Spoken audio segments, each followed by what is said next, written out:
नमस्कार दोस्तों, मेरे channel NCERT Hindi by Kumar's में आप सभी का स्वागत है। मोर वीडियो और मोर अपडेट्स के लिए आप मेरे चैनल पर लॉगिन कर सकते हैं। इसे आप सब्सक्राइब कीजिए, लाइक कीजिए और शेयर कीजिए ताकि हम और नए वीडियो लेकर आपके हाजिर हो सके। बच्चों, हमने पिछले वीडियो में संदेश लेखन और सूचना लेखन के मध्य में अंतर को जाना था। हमें ये पता चला था कि संदेश लेखन और सूचना लेखन में क्या अंतर है, उनके उद्देश्य क्या है, उनका अर्थ क्या होता है और संदेश लेखन कैसे सूचना लेखन से भिन्न है। आज हम संदेश लेखन जो एनसीईआरटी जो सीबीएसई द्वारा कक्षा 9 में नवीन पाठ्यक्रम में अंतर्गत लाया गया है, आज हम इसके बारे में विस्तार से जानेंगे। तो आइए शुरू करते हैं हमारा आज का वीडियो। बच्चों, संदेश लेखन का अर्थ हम सबसे पहले जानेंगे। आपको पता ही है, संदेश का अर्थ किसी के द्वारा कहलवाई गई या भिजवाई गई बात संदेश कहलाती है। इस शब्द की उत्पत्ति संस्कृत शब्द से मानी गई है, यानी सम जमा दिश जमा धन्य, अर्थात खबर या समाचार प्राप्त होना। वास्तव में संदेश संज्ञा तथा पुल्लिंग शब्द है। ये आपको सबको पता होना चाहिए बच्चों। आजकल हमारी पीढ़ी जो व्हाट्सएप पर संदेश भेजने वाली पीढ़ी है, जिसमें वे फ़ोन, मोबाइल, इंटरनेट पर संदेश भेजकर तकनीकी का प्रयोग कर रही है, ऐसे में संदेश लेखन वास्तव में हम सब के लिए जो है एक कला और कौशल है जिसे सीखना हमें चाहिए। ईमेल, फेसबुक, ट्विटर आदि के माध्यम से अलग अलग प्रारूपों में हमें संदेश भेजे जाते हैं और संदेश आजकल इतना महत्वपूर्ण हो गया है कि इसे सीबीएसई ने एक कला के रूप में सीखने के लिए और सिखाने के लिए जो है कक्षा 9 में इसको जो है पढ़ाने का जो है निर्णय लिया है और इसीलिए ये हमारे नवीन पाठ्यक्रम 2020-21 का एक अंग है। तो आइए शुरू करते हैं। सबसे पहले हम जानेंगे संदेश लेखन के प्रकार। बच्चों, संदेश लेखन कई प्रकार का हो सकता है, जैसे कि पर्व और त्योहार उत्सव पर लिखे जाने वाले संदेश। आपको पता ही है, दिवाली, होली, ईद, इन सब पर जब हम किसी को जो है अपने त्योहार की शुभकामनाएं देते हैं, उनको बधाई देते हैं, मुबारकबाद देते हैं, तो वो पर्व और त्योहार के जो है संदेश माने जाते हैं कि आपको ईद मुबारक हो या दीपावली की शुभकामनाएं या होली की शुभकामनाएं। तो ये संदेश त्योहारों पर आते हैं।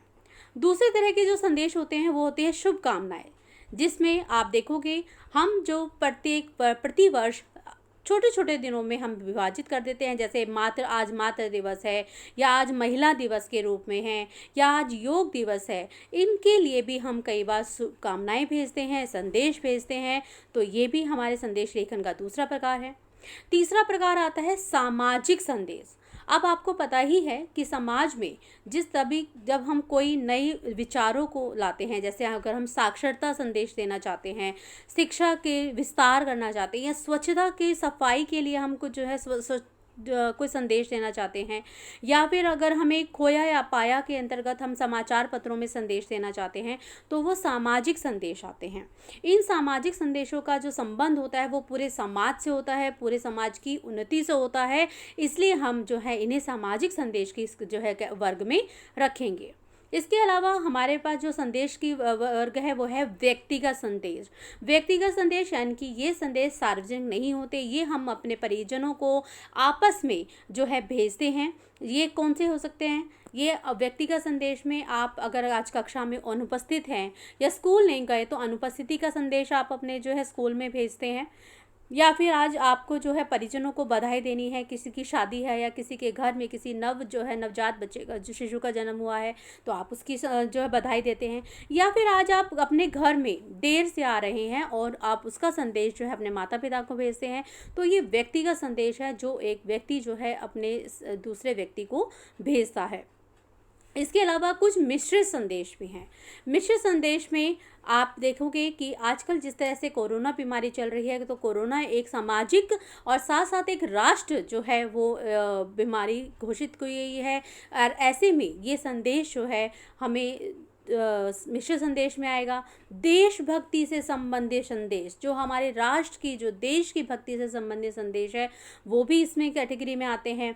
प्राकृतिक आपदा से संबंधित अगर कोई संदेश है, जैसे कि आपको पता है कि उड़ीसा और पश्चिम बंगाल में जो है जिस तरह से आजकल जो तूफान आया हुआ है उससे संबंधित कोई संदेश है, भूकंप आ गया है, युद्ध की स्थिति है, तो ऐसे संदेशों को हम मिश्रित संदेश में हम जो है वर्गीकृत करते हैं।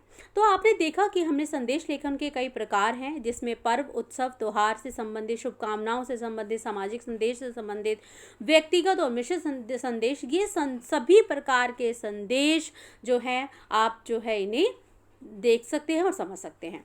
अब इसमें व्यक्तिगत यानी कि अब आपको इससे पता चल रहा है कि इसमें जो है व्यक्तिगत संदेश से लेकर सार्वजनिक संदेश तक का जो विचार है वो विस्तार है।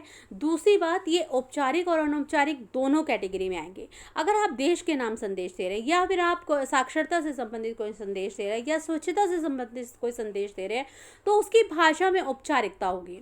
लेकिन अगर आप अपने परिजनों को कोई संदेश दे रहे हैं, शुभकामनाएं दे रहे हैं, तो ऐसे में जो संदेश जो है अनौपचारिक भाषा जो है उसमें आएगी। तो आइए चलते देखते हैं संदेश लेखन के आवश्यक बिंदु क्या हैं।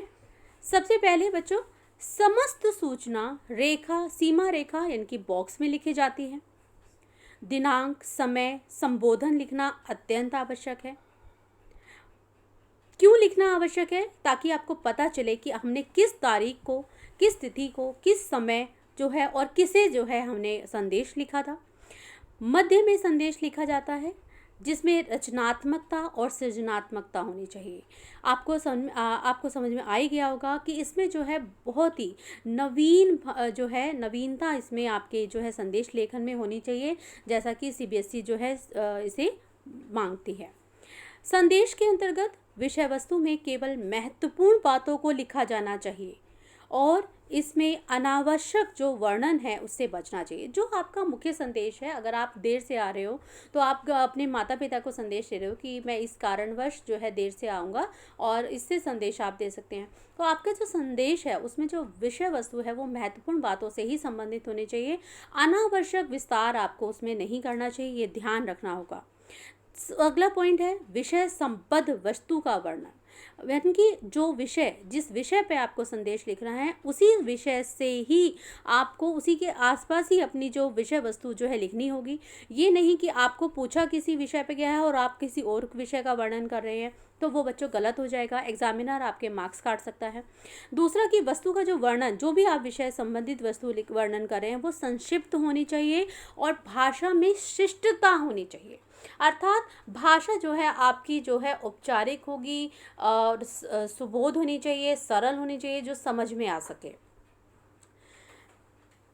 भाषा दक्षता के साथ साथ सरल, सुबोध, शब्दावली, प्रस्तुति मुख्य होनी चाहिए। अब देखिए बच्चों, जो पॉइंट मैंने आपको येलो यानी कि पीले कलर से रेखांकित किए हैं, ये मुख्य बिंदु हैं जो सीबीएसई ने जो निर्धारित किए हैं कि भाषा दक्षता होनी चाहिए।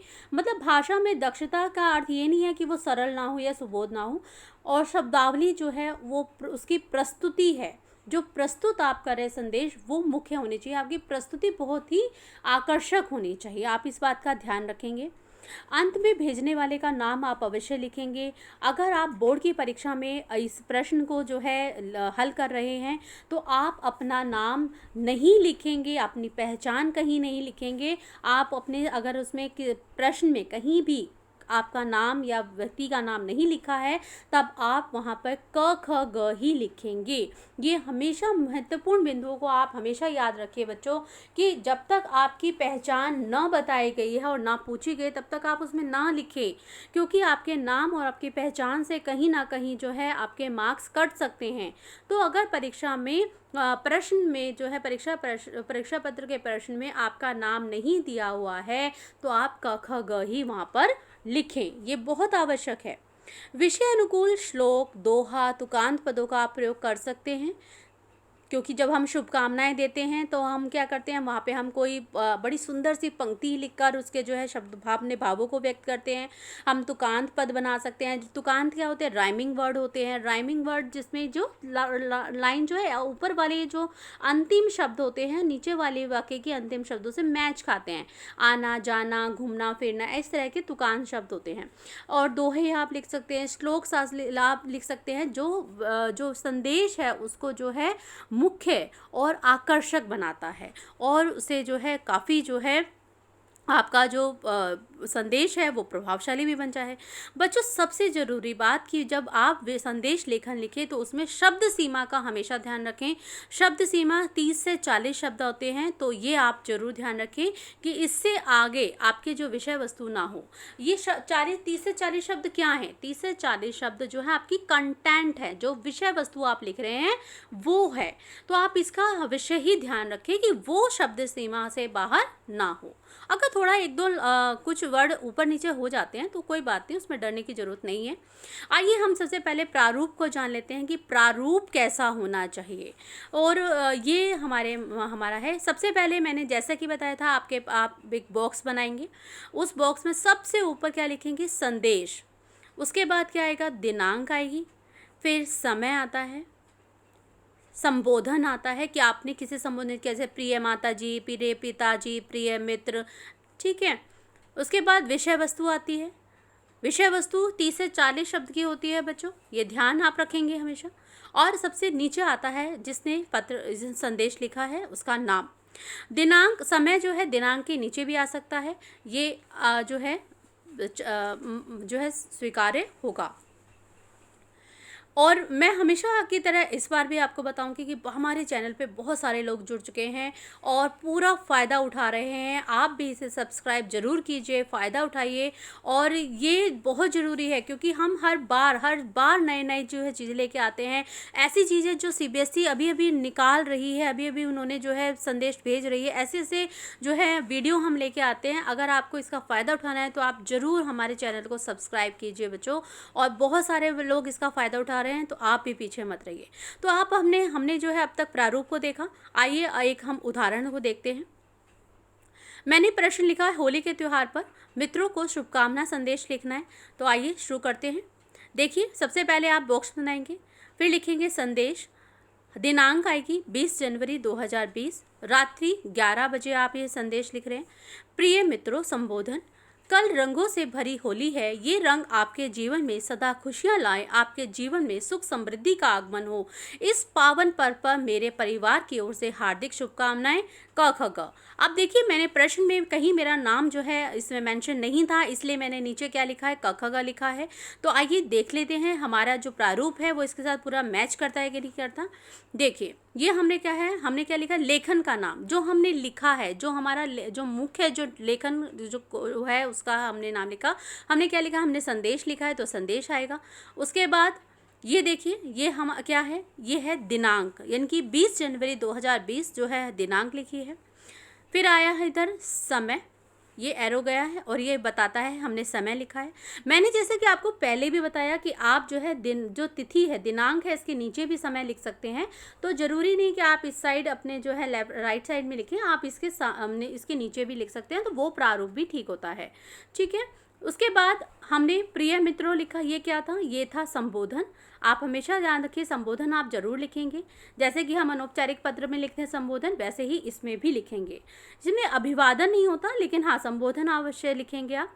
उसके बाद आइए अगला हम बिंदु देख लेते हैं। ये क्या है? ये विषय वस्तु है।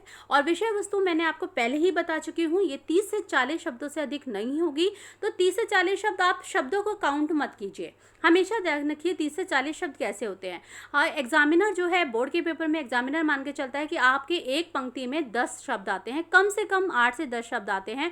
तो यानी कि आपकी 3 से 4 लाइनें बच्चों ये 30 से 40 शब्द की हो जाएंगी। तो आप 3 से 4 लाइनें काउंट कीजिए, कभी शब्द मत काउंट कीजिए। ठीक है, उम्मीद है सबको समझ में आ गया होगा। और सबसे अंत में हमने क्या लिखा है? सबसे अंत में लिखा हमने नाम, जैन की हमारा नाम, क्योंकि प्रश्न में कहीं नहीं लिखा था तो हम क ख ग ही लिखेंगे। ये हमेशा याद रखिए, चाहे बोर्ड का पेपर हो, चाहे आपके रेगुलर नॉर्मल एग्ज़ाम हो, जब तक आपका नाम मेंशन नहीं है आप अपना नाम ऊपर नहीं लिखेंगे, वहाँ क ख ग लिखेंगे। तो ये छोटी छोटी बातें होती हैं जो आपको जो है अच्छे अंक दिला सकती है, आपके अंकों को कटने से बचा सकती है। और एग्जामिनर भी आपकी छोटी छोटी जो समझदारियाँ देकर जो है आपको जो है खुश होता है, और कई बार तो आधा नंबर भी देने को तैयार हो जाता है। राइटिंग, लेखन, आपने जो लिखावट है वो साफ रखिए। और प्रारूप का ध्यान रखिए कि प्रारूप आपका जो है इधर उधर भटकना नहीं चाहिए। तो उम्मीद है सबको ये समझ में आ गया होगा। और बहुत अच्छे मेरा मेथड जो है बच्चों हमेशा होता है कि मैं सरल से सरल मेथड से आपको समझाऊं, आपको ये बताऊं कि कहाँ पर जो है कौन कौन से बिंदु हैं जिस पर आपको ध्यान देने की ज़रूरत होती है, कहाँ पर आपके अंक कट सकते हैं और कहाँ पर आपके अंक बच सकते हैं। तो जो जो छोटी छोटी बातें मैं आपको बताती हूँ हमेशा ही याद रखिए, ताकि आपको जो है अंक परीक्षा में जो है आपकी गलतियों से ना कटें, जब और दूसरों से सीखें। तो आपको ये अगर ये चैनल बहुत अच्छा लगा, मेरे वीडियो बहुत अच्छे लगे हुए हैं, तो प्लीज़ मुझे जो है सब्सक्राइब कीजिए। बहुत मैं दोबारा से बोल रही हूँ, हमारे चैनल पे बहुत सारे लोग जुड़ चुके हैं और आप भी पूरा फ़ायदा उठाइए। मेरे चैनल को लाइक ज़रूर कीजिए, सब्सक्राइब कीजिए एंड शेयर ज़रूर कीजिए, क्योंकि ज्ञान बांटने से बढ़ता है। तो अगले वीडियो में हम कुछ नया लेके आएंगे, तब तक के लिए धन्यवाद।